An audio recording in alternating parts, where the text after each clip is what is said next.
ओम शांति 6 जुलाई 2023 साकार मधुर मुरली। टाइटल है मीठे बच्चे, इस ज्ञान में गंभीरता का गुण धारण करना बहुत जरूरी है। कभी भी अपना अभिमान नहीं आना चाहिए। माताओं का रिगार्ड रखो। प्रश्न, सभी बच्चों के प्रति बाप की आश क्या है? वह आश पूरी कब कर सकेंगे? उत्तर, बाप की आश है बच्चे ऐसा पुरुषार्थ करे जो नर से नारायण बनकर दिखाए। इसमें ही बाप का शो होगा। ऐसा शो निकालो जो बाप का भी गायन हो तो बच्चों का भी गायन हो। बाबा कहे, बच्चे अगर तुम नर से नारायण बनेंगे तो तुम्हारा भी मंदिर बनेगा और हमारा भी बनेगा। ऐसा पूज्य बनने लिए फॉलो फादर। अपने आप से प्रण करो, हम पूरा ही फॉलो करेंगे। गीत है जिस दिन से मिले हम तुम। ओम शांति। बच्चे महसूस करते हैं, बच्चों को भासना आती है तो जरूर हम नई दुनिया के लिए सब नई बातें सुनते हैं। ये हमारी प्रीत नई लगती है और कोई की भी प्रीत सम्मुख परमपिता परमात्मा के साथ तो होती ही नहीं है ना। तो ये नई बात है ना। तुम जानते हो बाबा पतित पावन है। पुरानी दुनिया को पतित, नई दुनिया को पावन कहेंगे। तो तुम्हारी प्रीत नई दुनिया से लगेगी। तुम ये जानते हो हमारी प्रीत अब नई दुनिया स्वर्ग से है। उसको शिवालय कहा जाता है, इनको वैश्यालय कहा जाता है। बरोबर यहाँ विकारी मनुष्य है। सतयुग में निर्विकारी है तो शिवालय कहेंगे ना। शिव बाबा ही ऐसा निर्विकारी दुनिया स्थापन करते हैं। और जानते हो बरोबर इस पुरानी दुनिया में देवताओं के चित्र है, जो देवताएं नई दुनिया में रहने वाले हैं। भारतवासी तो सब भूल गए हैं, वह तो हिंदुस्तान कह देते हैं।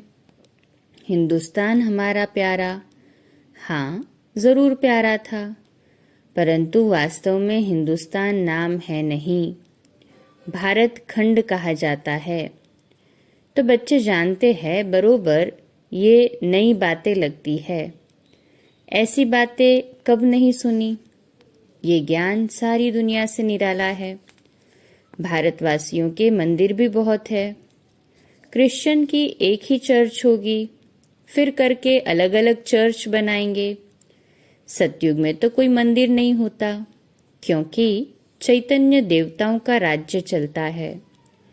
देवताएं शिवालय नई दुनिया में राज्य करते थे। तुम जानते हो अब हम नई दुनिया में जा रहे हैं।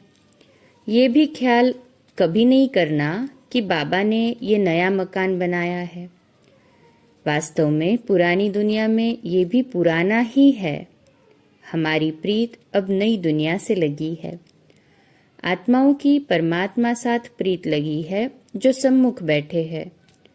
मनुष्य समझते हैं ब्रह्मा कुमार कुमारियों की ब्रह्मा से प्रीत लगी है। तुम जानते हो हमारी प्रीत एक शिव बाबा से है, दूसरा न कोई। भल तुम्हारा नाम बीके है, परंतु ब्रह्मा से प्रीत नहीं है। ये ब्रह्मा तो देहधारी है ना, जन्म मरण में आते हैं। तुमको देह से संबंध नहीं जोड़ना है। वह गुरु लोग तो अपना नाम रख देते हैं सच्चिदानंद, परंतु सत चित आनंद स्वरूप तो एक परमात्मा को ही कहा जाता है। आत्मा सत चित आनंद रूप, शांत रूप, ज्ञान रूप थी। अब तुम फिर से इस संगम पर बनते हो। जैसे बाप की महिमा है ज्ञान का सागर, शांति का सागर, तुम भी सतचित आनंद रूप हो। बीज और झाड़ को याद करने से सारा ज्ञान आ जाता है। बरोबर 5 युग है। अभी है संगम युग। इस संगम युग को दुनिया नहीं जानती, करके मालूम भी हो परंतु डिटेल में नहीं जानती कि सतयुग में कौन राज्य करते थे, कैसे राज्य किया। तुम अब राज्य ले रहे हो। पुनर्जन्म लेते चक्र में तो जरूर आना पड़े। सदैव स्वर्ग में कोई रह न सके। स्वर्ग और नरक की पहचान अभी मिली है। अभी कलयुग है, फिर सतयुग जरूर होगा, तो जरूर संगम पर ही परमपिता परमात्मा आया होगा। उनकी महिमा ही अलग है। ऐसे थोड़े ही कि एक की महिमा दूसरे कोई की हो सकती है। हर एक का कर्तव्य अपना, संस्कार अपने, एक न मिले दूसरे से। हर एक आत्मा में अपना अपना पार्ट है। तुम बच्चों को समझाया गया है। आत्मा 84 जन्म लेती है। तुम नई बातें सुनते हो। भगवान वाच मैं राजयोग सिखाए तुमको राजाओं का राजा अर्थात नर से नारायण, नारी से लक्ष्मी बनाता हूँ। बाबा पूछते भी है, तुम सूर्यवंशी राजाओं का राजा अर्थात नर से नारायण, नारी से लक्ष्मी बनाता हूँ। तो बाबा पूछते हैं, तुम सूर्यवंशी नारायण बनेंगे या चंद्रवंशी राम बनेंगे? तो कहते हैं, बाबा एम ऑब्जेक्ट तो सूर्यवंशी बनने की है। नंबरवार तो होते हैं ना। बैरिस्टर कोई बहुत अच्छा, कोई हल्का होता है। कोई सर्जन तो लाखों रुपया कमाते, कोई बहुत थोड़ा कमाते। पढ़ाई पर मदार रहता है। तुम्हारे में भी कोई तो बहुत कमाई वाले बनेंगे, तख्त पर बैठेंगे। ये बड़ा बेहद का ईश्वरीय कॉलेज है। उन कॉलेजों में हद होती है, इतने पास होंगे। ये है बेहद का कॉलेज। तो तुम नई बातें सुनते हो। अभी तुम समझ रहे हो। तुम अबलाओं को बल देने वाला वह परमपिता परमात्मा ही है। जानते हो परमात्मा बाप से हमको कितना बल मिलता है।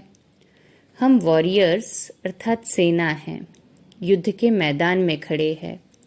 नई बात है ना। गीता में पांडवों और कौरवों की लड़ाई दिखाई है, परंतु लड़ाई की तो बात ही नहीं है। हर एक बात नई है। श्री कृष्ण तो नई दुनिया का अल्फ है। अलफ से लेकर सब नई बातें हैं। नई दुनिया का अलफ है लक्ष्मी नारायण, फिर उनके पीछे उनके बच्चे। तो लक्ष्मी नारायण है सत्युगी मनुष्य सृष्टि के अलफ।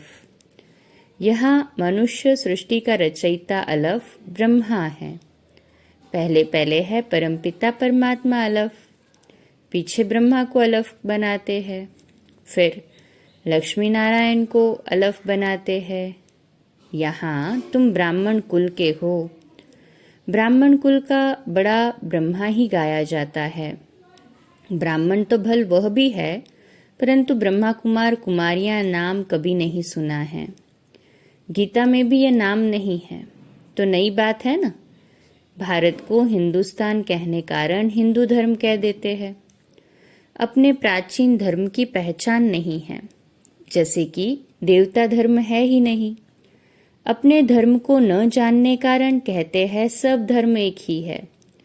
भल सब धर्म यहाँ पर रह सकते हैं। जिसको चाहे सो रहे, फ्री है। सभी धर्मों को मान देते हैं। कोई भी धर्म वाला आकर रह सकता है। बाहर में देखो, वह दूसरे धर्म वालों को निकालते रहते हैं। भारत में सेक्युलरिज्म है, इसलिए हर एक धर्म को रिस्पेक्ट है। सिलोन, बर्मा आदि से इंडियन को निकालते रहते हैं। भारत को वास्तव में प्राचीन देवी देवता धर्म वाला है। हाँ, बाबा कहते भारत तो वास्तव में प्राचीन देवी देवता धर्म वाला है, परंतु वो तो कहते कोई भी आकर रहे, सब इकट्ठे तो रह न सके। जहां तहां धर्मों की बहुत खिटपिट है। कहते हैं भारत सभी धर्मों का एशलम देगा। वो लोग कहते हैं कि भारत सभी धर्मों को एशलम देगा, इसलिए भारत की महिमा है। अब तुम सभी नई बातें सुनते हो। इस समय भारत में देवी देवता धर्म का कोई है नहीं। हम उस नई दुनिया के लिए पुरुषार्थ कर रहे हैं। शिव बाबा स्वर्ग रचते हैं। यूं तो ब्रह्मा की संतान सब है, परंतु ब्राह्मण खास गाए हुए हैं। उनको कब रचा? जरूर संगम पर रचा। वर्ण भी अच्छी रीति दिखाने हैं। हम ब्राह्मण चोटी, फिर देवता, क्षत्रिय, वैश्य, शूद्र बनते हैं। तो ये ज्ञान बड़ा गुह्य रमणीक है।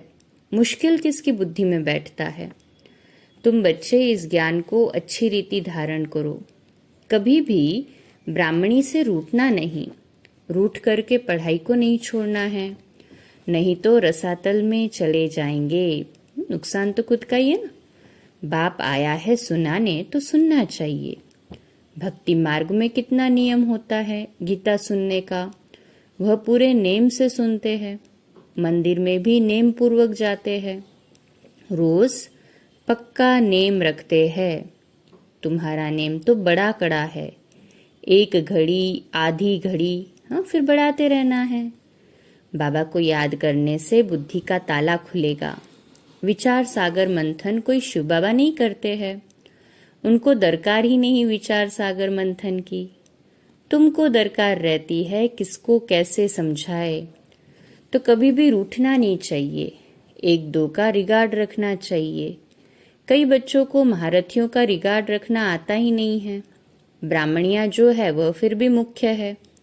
10-12 तो आप समान तो बनाती है ना, 10-12 को तो आप समान बनाती है ना, तो उनका रिगार्ड रखना पड़े।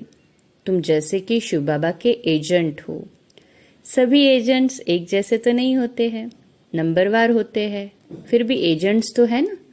कोई तो बहुत अच्छी रीति धारणा करते हैं, रात दिन सर्विस में तत्पर रहते हैं। शिव बाबा भी यहाँ सर्विस पर आए हैं ना। बाबा कहते हैं मैं डबल काम करता हूँ, भक्तों की भी सर्विस करता हूँ। तुम जानते हो सारी दुनिया में साक्षात्कार कराने का कर्तव्य कौन करते हैं? भल ड्रामा में सब पहले से नूंद है, उसी समय साक्षात्कार होता है। समझते हैं गॉडफादर ने दिव्य दृष्टि से साक्षात्कार कराया। जहां तहां साक्षात्कार होते हैं। ये साक्षात्कार भी ड्रामा में नूंद है, इसमें बड़ी विशाल बुद्धि चाहिए। ये है नई बातें। सृष्टि का चक्र बुद्धि में फिरना चाहिए। कोई कोई का ये स्वदर्शन चक्र अच्छा तीखा फिरता है, कोई का कम। तुम स्वदर्शन चक्रधारी हो। सर्विस के लिए बुद्धि चलती रहेगी नंबरवार। कोई का तो स्वदर्शन चक्र फिरता ही नहीं। हवा तो लगती है परंतु कोई का बहुत तीखा फिरता है, कोई का बहुत कम फिरता है, कोई का तो बिल्कुल ही फिरता नहीं। बाबा कहते हैं स्वदर्शन चक्र नहीं फिरेगा तो बाकी क्या पद पाएंगे। तो ये नई बात हुई ना। बाप समझाते रहते हैं वर्षा लेना है तो अभी लो, नहीं तो फिर पछताएंगे रोएंगे। टीचर का शो करना है ना। ये कितना बड़ा कॉलेज है, अच्छी रीति पढ़ते हैं तो पद भी अच्छा पाते हैं। प्रण करना चाहिए हम पूरा फॉलो करेंगे। Follow mother father. ऐसे भी नहीं है बैरिस्टर का बच्चा बैरिस्टर ही बनेगा, नहीं। कोई डॉक्टर बनेगा, कोई इंजीनियर, कोई तो शैतान डाकू भी निकल पड़ते हैं। बाप कहते हैं मेरा शो निकालने तुम नर से नारायण बनकर दिखाओ। मेरा भी गायन होगा, तुम्हारा भी गायन होगा। तुम भी देवता बनेंगे, हमारा मंदिर बनेगा तो तुम्हारा भी बनेगा। मुख्य मंदिर होना चाहिए एक शिव बाबा का, फिर उनके साथ ब्रह्मा और बच्चे। देलवाड़ा मंदिर में वैरायटी है ना। ये बड़े ते बड़ा यादगार है। तुम चैतन्य में बैठे हो। शक्ति की शेर पर सवारी, महारथी की हाथी पर सवारी दिखाते हैं। गज को ग्रह ने हप किया। बाप की याद नहीं रहती है तो माया ग्राह हप कर लेती है। अच्छे अच्छे महारथियों को भी माया ग्राह खा लेती है। उसमें बड़ी गंभीरता चाहिए और अभिमान नहीं आना चाहिए। मैं ये करता हूँ। जितना हो सके हर बात में माताओं को आगे रखना है, माता का रिगार्ड रखना है। सब चाबी माता के हाथ में होनी चाहिए। माता द्वारा समाचार आना चाहिए। हाँ, कहाँ कहाँ कन्या अथवा माता से कुमार होशियार होते हैं, उनको फिर राय लिखनी है। हुकुम सरकार का, राज्य अथवा बाबा कहते हुकुम सरकार का, राज्य रानी का है। पहले रानी फिर राजा। पहले माता गुरु चाहिए। पुरुष को गुरु बनने का कायदा नहीं, माता को आगे करना है। लॉ ऐसे कहता है। भल कहाँ पुरुष भी निमित्त बनते हैं जो माताएं को ज्ञान में ले आते हैं, परंतु मेजॉरिटी माताओं की है। अहंकार नहीं होना चाहिए। मैं सब जानता हूँ, मैं होशियार हूँ। होशियार माताओं को बनाना है, माता द्वारा सेंटर आदि चलाना है। अंत में सन्यासी आदि को भी माताओं के ही बाण लगने हैं, तो कायदे सिर चलना है। परमपिता परमात्मा की निंदा करने वाले ऊंच पद पा नहीं सकेंगे। बाबा सावधान सबको करते हैं। बहुत मीठा बनना है। कोई की बात पसंद नहीं आती है तो एक कान से सुन दूसरे से निकाल दो। क्रोध बहुत नुकसान करता है। कोई कोई लिखते हैं काम से क्रोध को क्यों नहीं तीखा रखे। बाबा कहते कोई कोई लिखते हैं बाबा को लेटर में कि काम से क्रोध को क्यों नहीं तीखा रखे, परंतु नहीं, काम तो आदि मध्य अंत दुख को प्राप्त कराता है। पतित पावन एक ही बाप गाया हुआ है। सन्यासी पावन नहीं बना सकते, तो तुम नई बातें सुनते हो। ऊंच से ऊंच भगवान बैठ तुमको पढ़ाते हैं, उनको श्री श्री कहा जाता है। फिर मनुष्य सृष्टि में भी श्री लक्ष्मी, श्री नारायण, श्री राम, श्री सीता को कहते हैं। अच्छा, उन्हों को ऐसा श्रेष्ठ किसने बनाया? श्री श्री शिव बाबा ने। अच्छा, मीठे मीठे सिकिलदे बच्चों प्रति माता पिता बाप दादा का याद प्यार और गुड मॉर्निंग। रूहानी बाप की रूहानी बच्चों को नमस्ते। हम रूहानी बच्चों की रूहानी माता पिता बाप दादा को याद प्यार, गुड मॉर्निंग और नमस्ते। वाह बाबा वाह, शुक्रिया बाबा शुक्रिया। धारणा के लिए मुख्य सार। पहली पॉइंट, आपस में एकमत होकर रहना है, एक दो को रिगार्ड देना है, रूठकर कभी भी पढ़ाई नहीं छोड़नी है। दूसरी पॉइंट, क्रोध बहुत नुकसानकारक है, इसलिए जो बात पसंद नहीं आती है उसे एक कान से सुन दूसरे से निकाल देना है। क्रोध नहीं करना है, बहुत बहुत मीठा बनना है। वरदान, बुद्धि द्वारा शुद्ध संकल्पों का भोजन स्वीकार करने वाले सदा स्वच्छ होली हंस भव। तो आज का स्वमान, मैं सदा स्वच्छ होली हंस आत्मा हूँ। मैं सदा स्वच्छ होली हंस आत्मा हूँ। होली हंस कभी भी बुद्धि द्वारा सिवाय ज्ञान के मोती के और कुछ भी स्वीकार नहीं कर सकते। ब्राह्मण आत्माएं जो ऊंच चोटी है वह कभी भी नीचे की बातें स्वीकार नहीं करती। होली हंस अर्थात सदा स्वच्छ, सदा पवित्र। पवित्रता ही स्वच्छता है। होली हंस संकल्प भी अशुद्ध नहीं कर सकते। सदा शुद्ध संकल्पों का भोजन खाने वाले होली हंस सदा तंदुरुस्त रहते हैं। उन पर किसी का प्रभाव पड़ नहीं सकता। स्लोगन, अपनी मनसा द्वारा शांति कुंड को प्रत्यक्ष करने वाली शांत प्रिय आत्मा बनो। अच्छा, कम बोलो, धीरे बोलो, मीठा बोलो, सत्य बोलो, सोच समझकर बोलो। निमित्त भाव, निर्माण भाव, निर्मल वाणी। आज का नया दिन आप सभी को मुबारक हो, मुबारक हो, मुबारक हो। शुभ दिवस। ओम शांति।